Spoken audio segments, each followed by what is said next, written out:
First and foremost, you are teaching 16 classes a year. You've been doing that for 30 years. You've been able to build your business to $26,000 per month. How much of that, because I know somebody's going to ask, is like roughly how much of that is profit? Not as much as I would like. 60% maybe? About a third. Okay, about a third. I got a big team. I have a big team, but that's because we're growing. I mean, my goal is to hit 1 million this year. So I'm not going to just double. I want to triple. And so I got to have a good team in place to do that. I'm a big fan of niching down 100%. I know like you and I have been in similar groups throughout the years, and there's different pieces of advice out there. There's stick in a city and like test a bunch of niches out and be local and be the authority in your city. And then there's like pick a niche and go vertical. And for me, the year that I completely was like, I'm going to get good at this one specific niche and I'm just going to focus on it. I'm going to be the specialist. I'm going to have testimonials. I'm going to be able to show them different examples. I'm going to have all these different things. And that was when I was able to scale. So what's your advice for somebody that's just starting out? If they don't know what niche they want to go into, should they stick in their city and try a couple different niches out so that they can like say, hey, I'm local and let's do the deal? Or should they from the beginning, pick a niche and try to go vertical? What do you think? I think you got to try a few, but one absolute don't do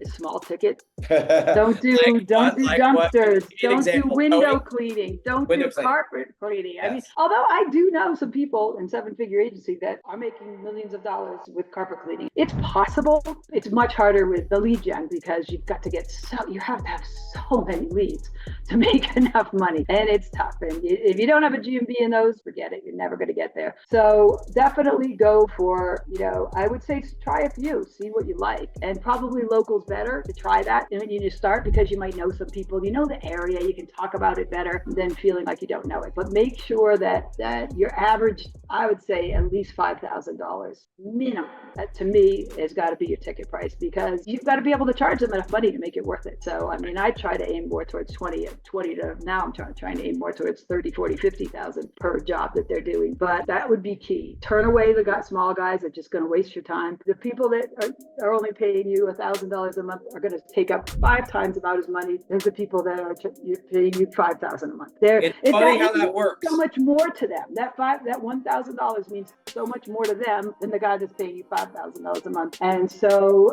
rightly so, they're more concerned about it. So they give you much more of a hard time about it.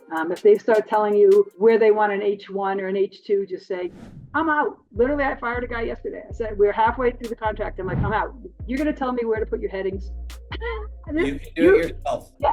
I'm like, you build decks, I build websites. I'm not telling you how to do it. So, and the other key thing that I know that this has always been said as a pro in lead gen, you don't have to talk to the client, talk to the clients. Because I learned a lot of this from 7-figure agency. We send them a gift when they start. We send them a gift on their renewal. We now talk to them at least quarterly, if not monthly, and they stay better. Even if you're just sending them, a small box of chocolates, most agencies don't do that. And so they see it as something much different. And honestly, this is something that I've learned. We have to learn SEO, or we have to have people that do it. Because if you don't have those leads, you don't make money in rank and earn. That's it. You can't just fly by. You can't go, hey, we added more keywords. We added another page. The clients don't care about that at all. They think that your phone rings. And so what I've noticed, especially in some of these other groups, is that they're not as good at ranking and getting leads, but they're really good at keeping clients because they communicate with them. They give them the gift. They keep them on because, as they say in that group, most people leave because of perceived indifference. They don't think you care anymore. And if you show them they care and you confidence and you keep talking to them about, here's our good things we did this month, doing that keeps your retention so much higher. Here's a couple things we could work at and we'll talk to you next month and go that. And that was something that I was struggling with for a while, was retention.